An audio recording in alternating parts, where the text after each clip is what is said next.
Good evening, everyone. On this evening, the 46th class in our course that has lasted over a year now. And now that we are into the revelation of Baha'u'llah, we can relax and spend as much time as we want. We, of course, are in our third session discussing the Kitab-i-Iqan, the most important doctrinal work of Baha'u'llah.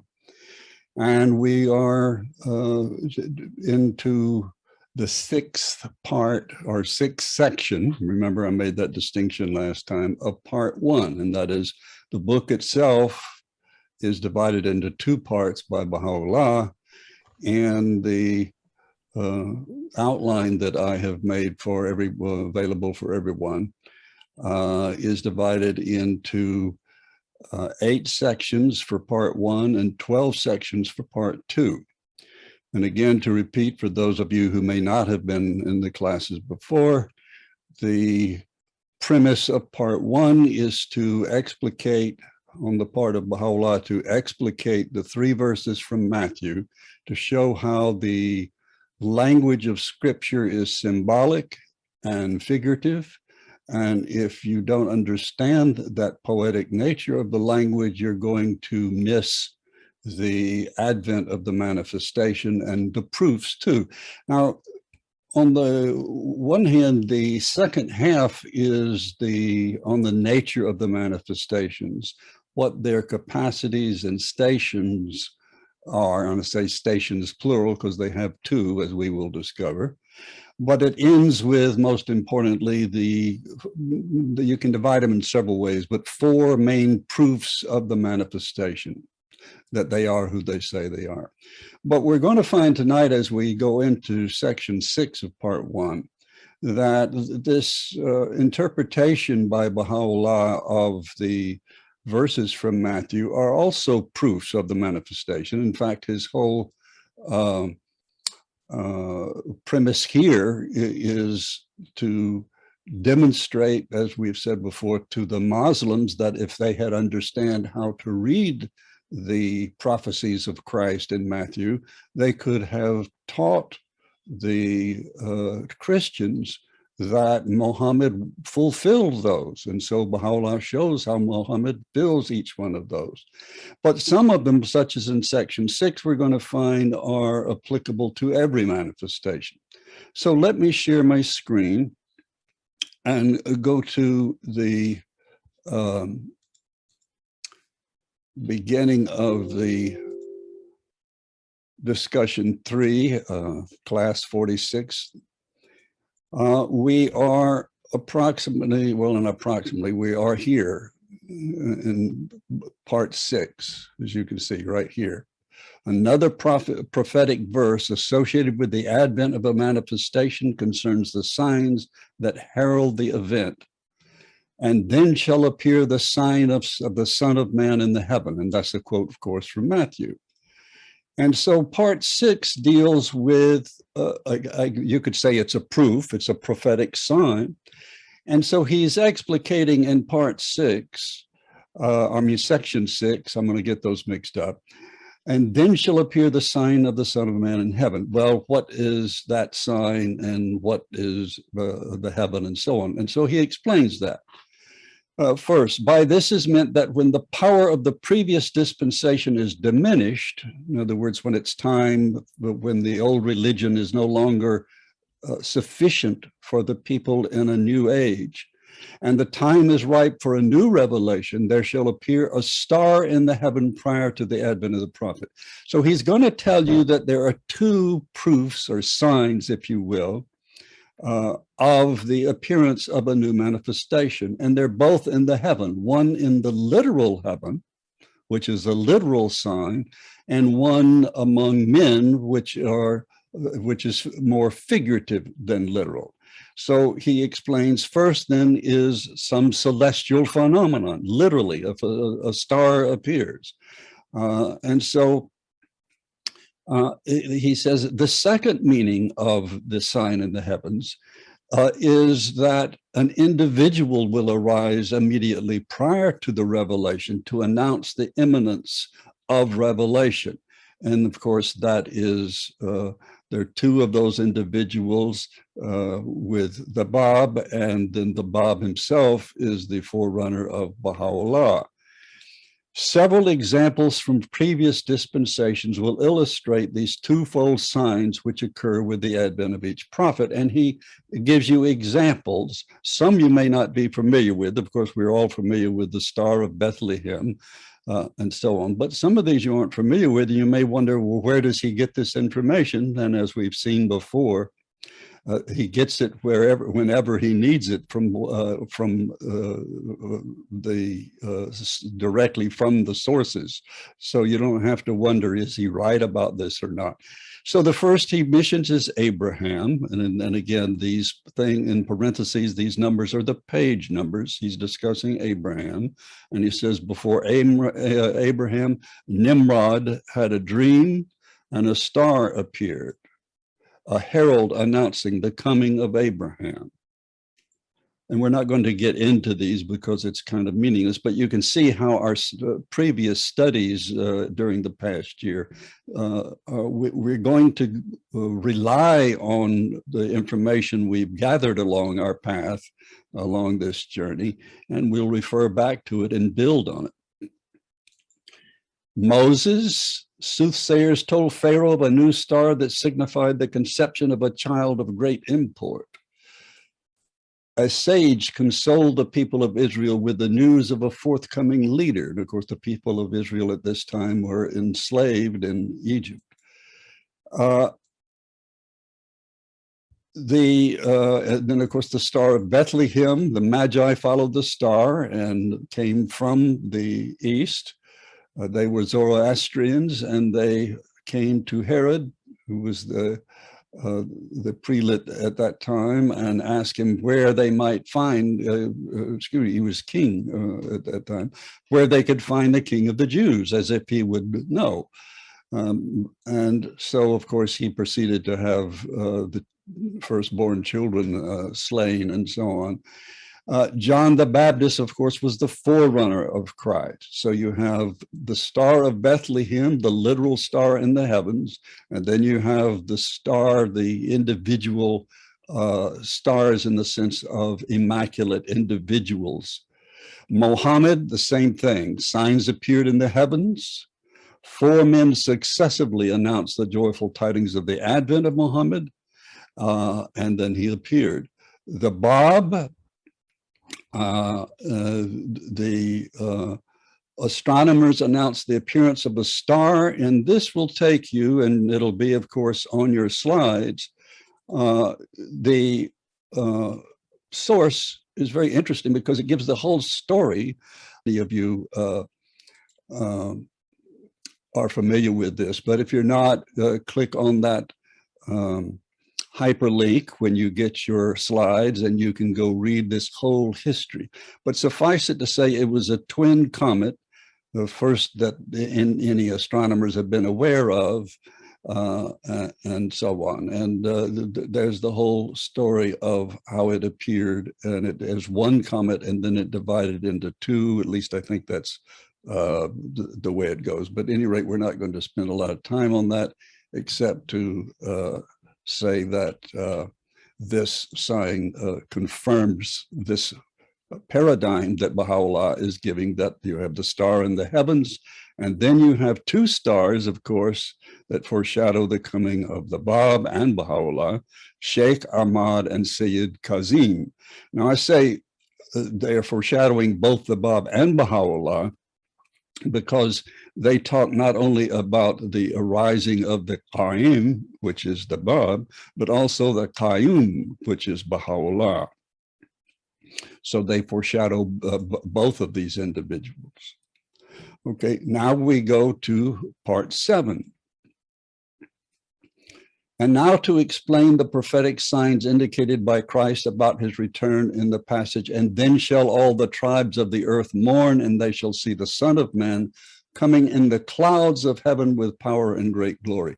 And so he's going to talk about, primarily, he's going to focus on the figurative meaning of what are the clouds of heaven, and what is meant by the tribes mourning.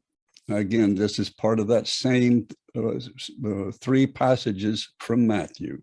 So we're now on page 66 in the traditional printing of the Iqan. In one sense, this passage refers to the fact that the prophets come when the influence of the previous revelation has ebbed, something we've already mentioned. Of great importance in this passage is the concept of heaven. Here, heaven refers to the fact that the divine beauty, though appearing in human form, descends from the heaven of the will of God. So this is a figurative sense of it. So that is, the prophets dwell on earth, but as we have noted many classes ago in our study of the nature or the ontology of the manifestations, they pre-exist. Unlike mortal, normal human beings, the prophets pre-exist in the realm of the spirit prior to coming to earth. And they know that they have pre-existed, and they, in effect, are aware that they have a mission, as they state even prior to declaring themselves. They walk among mortals, but are constantly aware of and in communication with the kingdom of the invisible. So they're constantly in communication with God and with one another, in the sense that it is clearly indicated by the guardian, Shoghi Effendi, and God Passes By, that the Bab and Baha'u'llah, even though they did not meet, so far as we know, were in, not so far as we know, this is stated point blank by Abdul Baha in the new book that has come out, The Light of the World. So even though they did not meet physically, they were in constant communion or communication spiritually. They are raised up by the will of God. That is what is meant by coming in the clouds of heaven. And of course, the clouds also meant, heaven has many meanings and clouds have many meanings. The prophets use this term in various contexts, and in every instance, they have given the term heaven a special meaning. And here's some of them.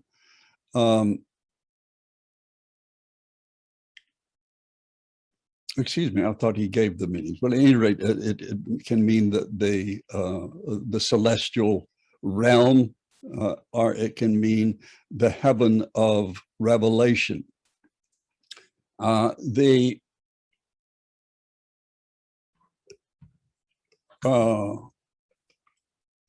see, if you cleanse the mirror of my heart from malice and put aside idle learning that is current amongst men, you can attain true knowledge. Now, this is a digression of Baha'u'llah, and he says it at the end of it. There are two kinds of knowledge. So in other words, we went from the B part of this section 7 here, and now we're going to the C part here, and the clouds, which I thought we discussed here, but at any rate, the clouds means those beliefs that deter people from understanding or perceiving the reality of the advent of the manifestation, that cloud men's minds, if you will, and also the clouds of that have covered up the reality of the previous revelation. Now, this discourse talks about two kinds of knowledge, satanic and divine. The divine derives from divine inspiration. Its source is God himself. It produces patience, love, and understanding. And then there's satanic, or if you want to say, self-serving knowledge. It derives from vain and obscure thoughts. Its source is the whisperings of selfish desire. It doesn't mean that knowledge, which is evil in itself, no knowledge is evil in and of itself. It means the desire for knowledge to serve your own purposes versus the knowledge that helps you serve God and humankind. So this satanic or self-serving knowledge produces arrogance, vainglory, conceit, iniquity, rebellion, hatred, and envy. To acquire divine knowledge, one must follow the snow white path, and that's a very apparent and obvious image. There's no way need to explain it. Obviously, the path of purity and the path that is not cluttered with your own vain desires. So pay no attention to the idle sayings of men. What is he talking about there? And that is, sometimes it is concepts that have been concocted by the divines of the previous revelation, such as the bizarre laws that are that became part of the Islamic law. And sometimes it's simply sayings that are dealing with concepts of superstition about what must needs occur before the promised one appears. So you must become detached from earthly affection. Of course, that does notice the balance throughout the Baha'i writings. If you take this passage by itself, it might mean that you should become an ascetic, and yet Baha'u'llah has a law against monasticism and asceticism. So he also says, partake of the things of this world, so long as they don't interfere with your love of God and your service to humankind. There's absolutely nothing wrong with them. So don't hide yourself away. Enjoy what God has provided for you. So there's always a balance. So he says, after this discussion of the two kinds of knowledge, we have digressed, though in truth this confirms our purpose. There yet remains innumerable mysteries, uris of inner meaning, which no one has yet befittingly understood. Now, again, I've talked about this passage before, because uri is understood in a literal sense by Muslims, not all Muslims, but many, to represent the maidens that await to serve those who have been faithful, particularly the martyrs, of course. The white ones is what it means. But he is giving another, a non-literal meaning, a figurative meaning to this term. And uris means mysteries, or in other words, concepts, prophecies that no one has yet understood. And so that's basically what this book is all about, how to befittingly understand not only what these mysteries are, but the tools with which you can unlock the keys, or have the keys to unlock the seals on these mysteries. So when will those be found to discover the mysteries of divine utterance? Now that we have explained the meaning of heaven, let us discuss the meaning of clouds. Okay, now I remember. I'm sorry, I should have remembered this. Now he discusses clouds. One sense is that the prophets bring things contrary to the ways and desires of men. This is a very profound observation, and you find it throughout our study of the religions that we have done over the past year. Christ, for example, abolishes the law of divorce. He changes the law of the Sabbath. He does all kinds of things contrary to what the Jews expected. The same thing is true with Muhammad, and we mentioned this last time, that Muhammad changed the place of the Qibla. Why did he do that? Well, he didn't, there was no necessity to do it, but it was in effect something that was a test. And these tests, you either pursue them with study and reflection, or they cloud your mind. In effect, they become a cloud between you and the understanding of the truth. So sometimes they're the annulment of laws. That's one of the things contrary, and that's the one I mentioned by Christ, for example. Sometimes the abrogation of former dispensations, and that is when one dispensation occurs, it abrogates the teachings of the previous dispensation.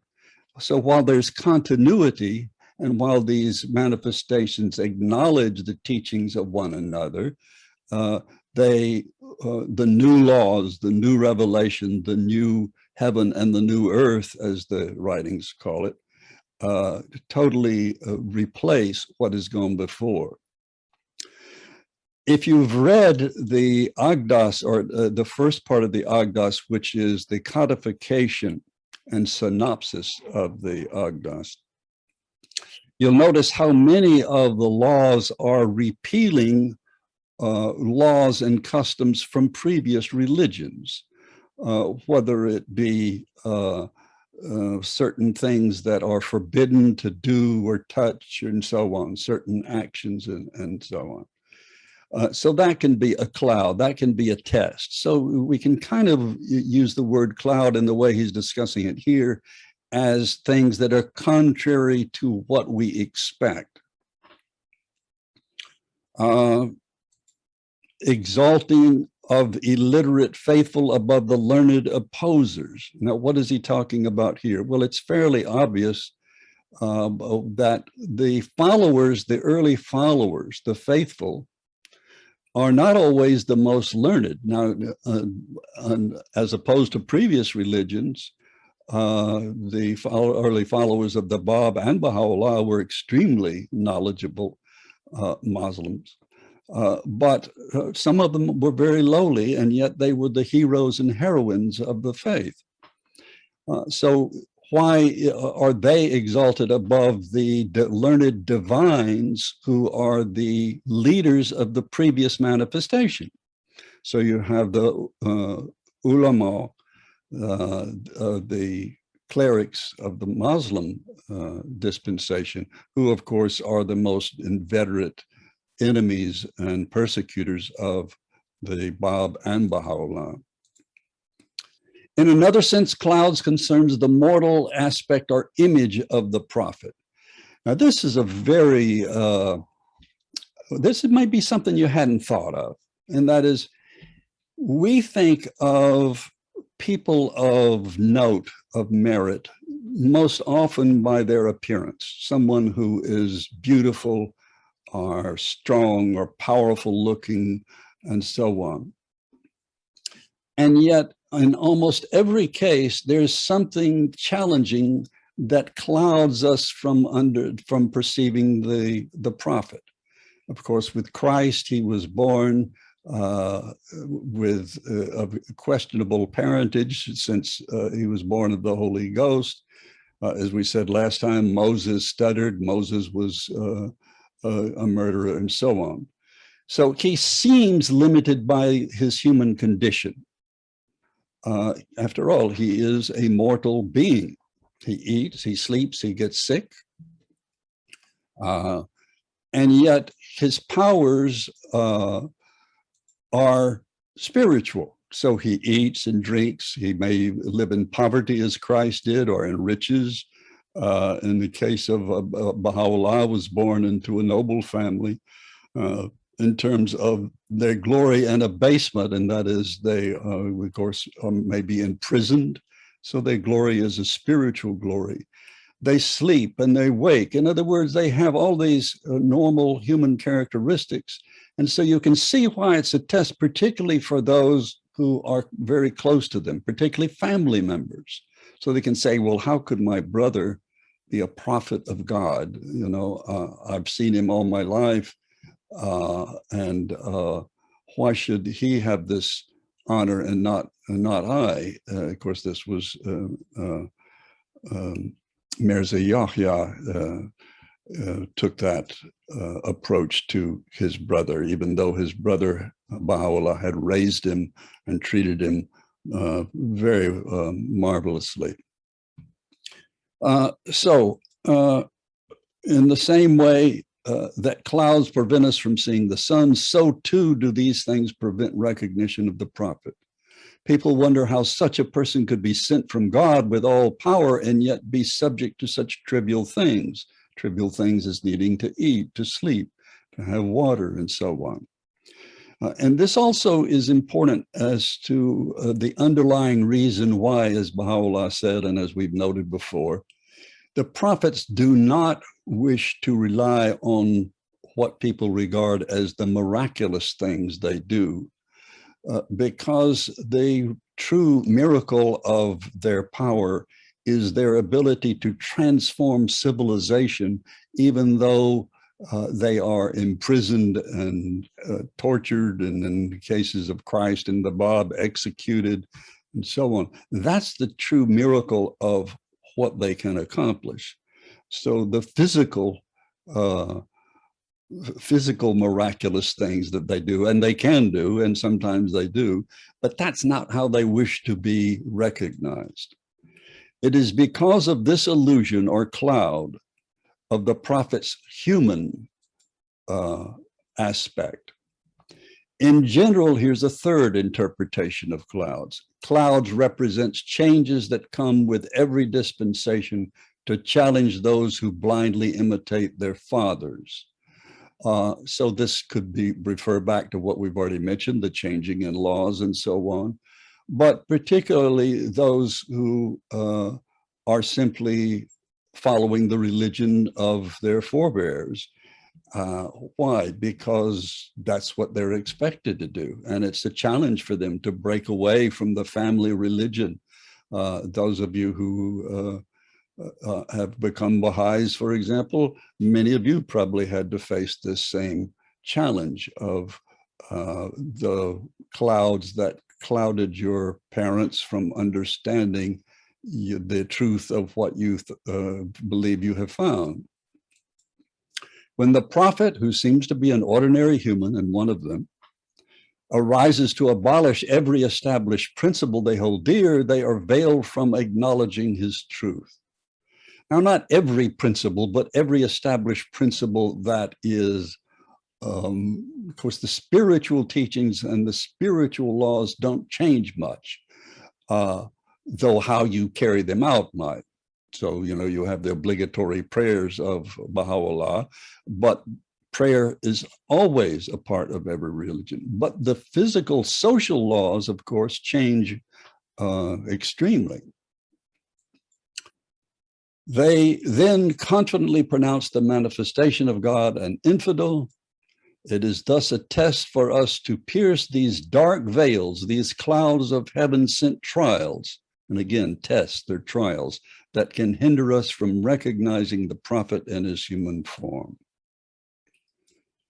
The same symbolic use of clouds appears in the Quran, and this is page 75.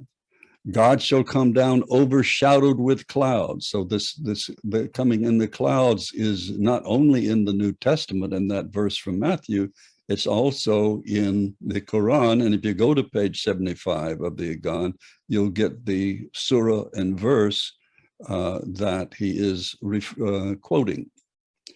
Heaven shall give a palpable smoke, which shall enshroud mankind. This will be an afflictive torment.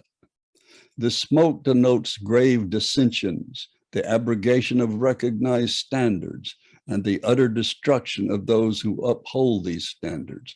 And again, if you want to go to the Quran and see the full context in which Muhammad is discussing these clouds that will prevent recognition of the manifestation, go to the page indicated.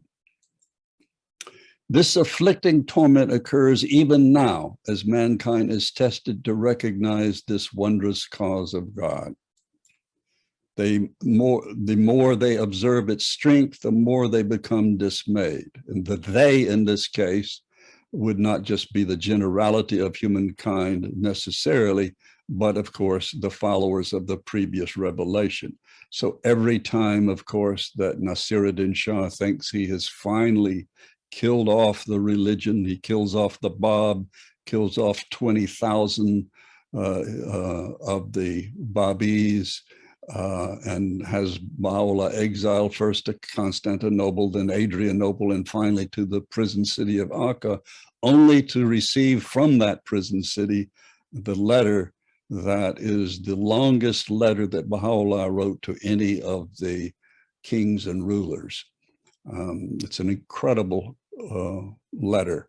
And Baha'u'llah had the young man Badi deliberate telling Badi and telling whoever arose to take that letter that they would be killed because it would so upset the monarch. And indeed, Badi was killed at the age of 16. The examples of the believers causes them to profess faith, but privately they execrate his name. Soon will the standards of divine power become evident and become evident. And of course, that means that in time, the faith will emerge as it has since 1862, when this work was revealed by Baha'u'llah, and its power is evident throughout the world. Finally, now let us consider Christ's words, and he shall send his angels. In general, angels designates those who have, through God's love, transcended human traits and limitations and have acquired angelic attributes. In other words, and in this part of the book, Baha'u'llah lists some of those who died at Fort Tabarsi and some of the other followers of the Bab who were these angels. The sixth Imam, Sadiq, alluded to the same figurative image, and that is the image of the angels. A company of our fellow Shiites behind the throne was his allusion to those angels. And of course, those of you who followed the course know that the Shiites and Sadiq, the sixth Imam, was a lineal descendant of Muhammad, and that the Shiites and what they revealed were meant to be the leaders of Islam. A true believer is likened to a philosopher's stone. Now, here's an image to explain an image. An angel is like a philosopher's stone. And you remember last time, and we'll do this if we have time at the end tonight, about my talking about the lamp and the light and the globe, where Baha'u'llah is using a figurative image to explain another figurative image. And he does that beautifully. So what is a philosopher's stone? The philosopher's stone comes from the study of alchemy, and it is an object or a mineral of some sort that, when mixed together with other ingredients, will turn base metals into gold. And it was called the philosopher's stone because it was alluded to by Plato. And it's also called the elixir sometimes, which is, again, the same ingredient that, when added to other ingredients, can produce gold. A curious thing, and it's totally, I don't want us to get into it, but Baha'u'llah says this actually can happen, and that he says this in, I think it's in the Iqan. He says, I only wish that the king would command me to do this because I could do it, and it would be a proof. But of course, he's not going to do it voluntarily, because that would be, again, using a miracle to demonstrate his power. This symbolic language, that is, our inability to discover the philosopher's stone, signifies how difficult it is to discover a true believer among the Shiites. Of course, the Shiites are the division of Islam that was predominant in Persia at the time of the Bab and Baha'u'llah. It had at one time been Sunni, but it became Shiite. And I don't want to go back to reiterate that history. We've already gone through that. So even though the Shiites followed the 12 Imams, they did not appreciate the authority of those Imams, nor were they any more faithful to what Muhammad brought than the Sunnis, insofar as being able to recognize the arising of the Bab as the Qa'im. Because the adherents of Jesus have failed to understand the symbolic nature of Jesus' words, they too have failed to recognize the prophet. So this goes back to the beginning of the discussion in the whole first part of the book. And that is where he lists the various prophets who were persecuted by the leaders of the previous religion. And he's saying here that, again, to the Muslims, not only did you fail to understand these words and therefore teach them, but the followers of Christ didn't understand them either, and therefore they are still waiting for the second coming of Christ. Were these words to be literally fulfilled, none would fail to understand. However, without this testing, no learning takes place, and without learning, humankind would be seized by consternation. Now, what he's talking about here is, that is, if Christ literally came in the clouds, as the Templars at the foot of Carmel expected, and as many other fundamentalist Christian denominations expected in 1844, such as the Millerites and so on, well, it wouldn't be much of a test at all. It would be, as I said last time, as if Muhammad had said, the Qaim will be named Sayyid Ali Muhammad, and he will live in Shiraz, and he will be a merchant, and so on. Well, if you showed up, it wouldn't mean that you understood the spiritual nature of the Qaim or what his purpose was. So this wouldn't be a test at all if these figurative verses were literally understood. And of course, that's how they have been understood. Because Muhammad was not literally accompanied by angels, the Christian divines rejected Muhammad. Well,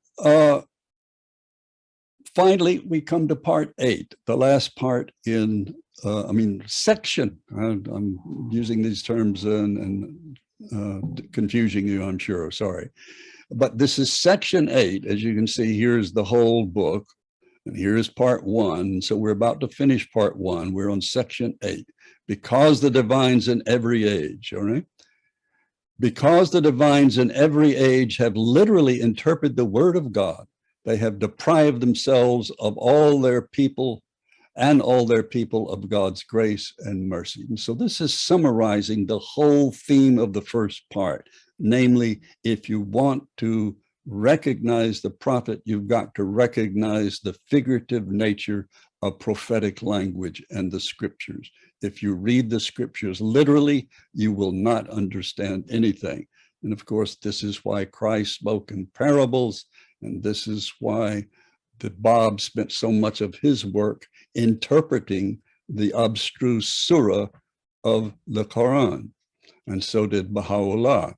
And so that's why, as I've said several times already in our discussion of the Iqan, so many, if you'll look at the bottom of each page, so many pages have so many passages that are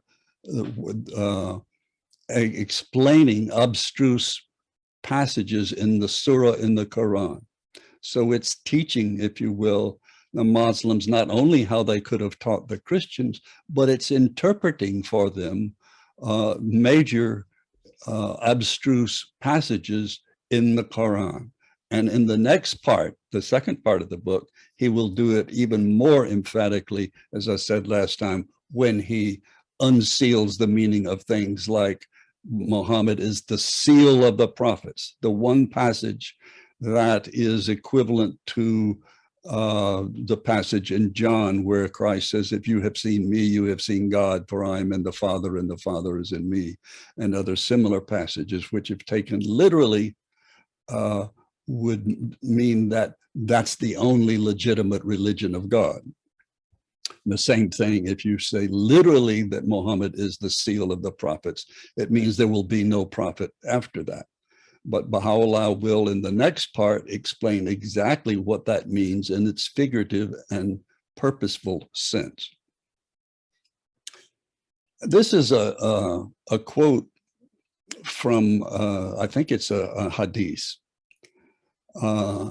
And it's rather remarkable. He says, our word is abstruse, sorely trying, and highly perplexing.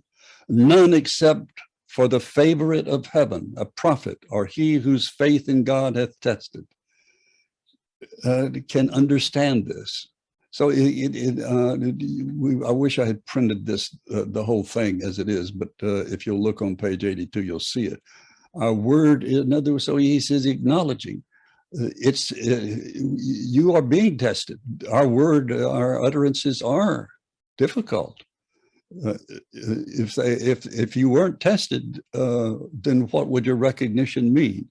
So none understand except the favorite of heaven, a prophet, or he whose faith God hath tested.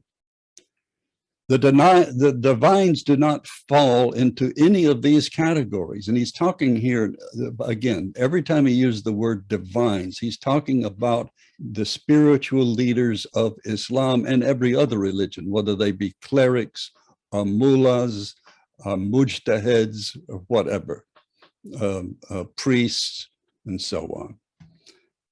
So they don't fall into any of these categories. The divines confidently assert that the traditions regarding the advent of the Qa'im have not yet been fulfilled. Of course, they also acknowledge that none of the Christian conditions for the advent of Muhammad have been literally fulfilled. They then expect the literal fulfillment of their own traditions regarding the Qa'im. And the Qa'im, of course, is the Bab, he who will arise, meaning he who will arise in the family or the lineal descendant of Muhammad. And of course, that's why the Bab had the title of Sayyid. It means a descendant of Muhammad, and why he wore the green turban to signify that station. Their response to Christians regarding fulfillment, they, again, the divines, is that the books have been corrupted, but they don't understand what is meant by corrupting the text. And here he goes on to explain that, what, did somebody gather together all the books and change them? No. What is meant by corruption is the distortion of the text and the understanding of the text by the divines. An example of such a charge by the Jewish divines is the alteration in penalty for adultery. The Pentateuch dictated death by stoning. The divines changed this law to avoid the loss of manpower. In other words, again, this is the humor of Baha'u'llah. I mean, it actually happened, but it's funny, and that is they had to change the law, even though the books are tied. The hand of God is tied up. And it's but since everybody was committing adultery and they were losing all their forces, they had to change the law. Hence, they pervert the text by altering the law, not by actually changing the scriptures.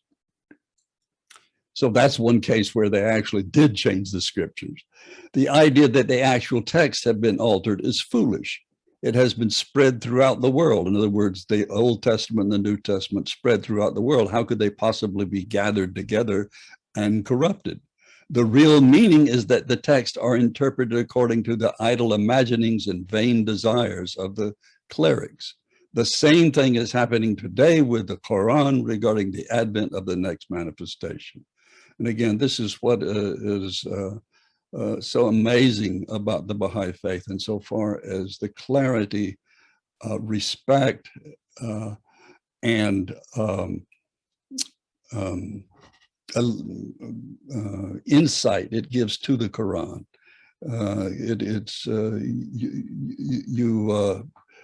You should be able, for the most part, to pick up a Quran, whether by Rodwell or Yosef Ali, and read it and understand exactly what is being talked about and exactly what Muhammad means.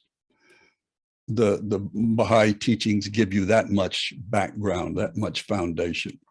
In other passages, Muhammad indicates that the divines have done this quite knowingly. The Jewish divines wrote treatises refuting Muhammad, which they falsely claim were derived from the Pentateuch. Now, the Pentateuch, of course, the first 5 books of the Bible, supposedly written by Moses. Muslims divines do the same again with the Baha'i faith. Some claim the true gospel doesn't exist among Christians, but has ascended to heaven. And of course, that's ludicrous. God would not let this happen when his purpose is to leave behind his word. What law would guide the people to Muhammad? How could they be held responsible for not recognizing Muhammad if the gospel had ascended to heaven? So you can see again the logic, the whole idea underlying this whole book is logic.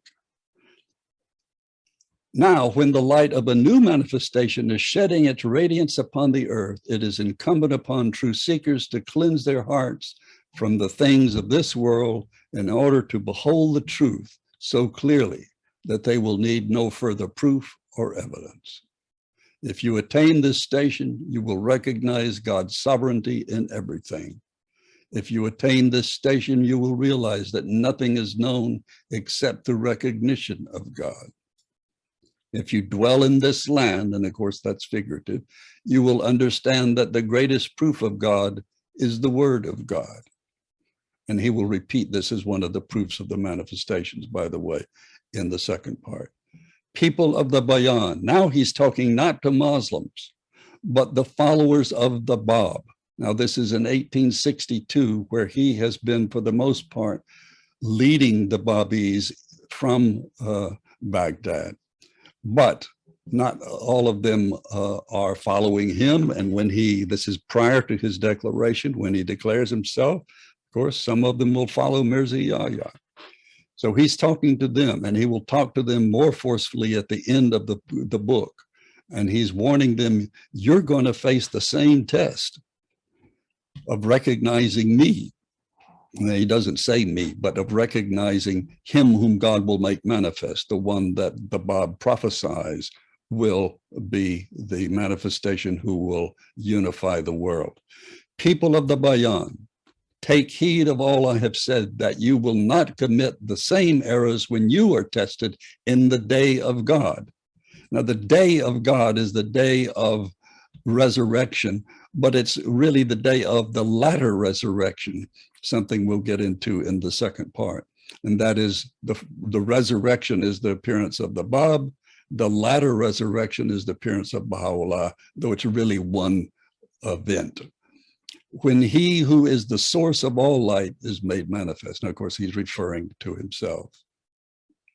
Then we get to part two. But before we do, I wanted to have a little treat for you, and then I'll answer questions.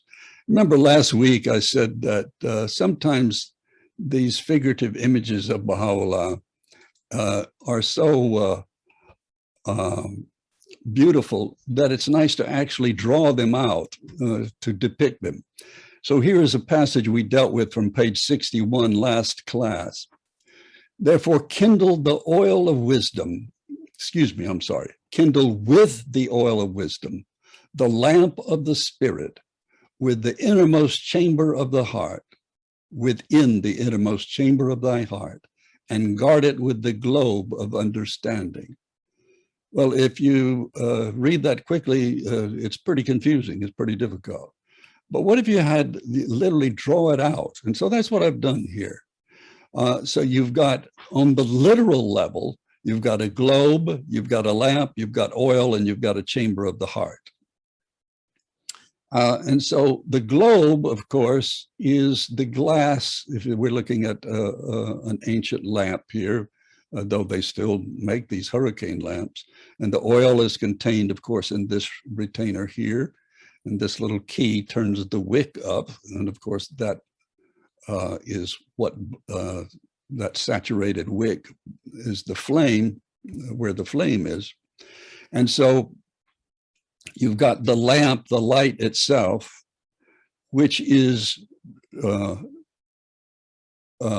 lit by or sustained by wisdom in the chamber of the heart.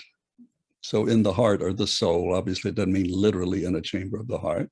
So that's figurative too. But notice this, what protects the flame from being blown out? And that's why we call in Florida, we call these hurricane lamps, because when a hurricane comes and the electricity is out, This is the only light you've got. And this globe protects the light from being blown out by the wind. Well, what is the globe that protects the light of the spirit that is fed by your wisdom? Understanding. So in other words, again, we go to logic. Logic is, in this book, the source of certitude. And he is giving you a lesson in the logic underlying scripture and how to read it and the tools for reading other scriptures. Because remember, the dewdrop for this whole first part are simply 3 verses from the New Testament. All right.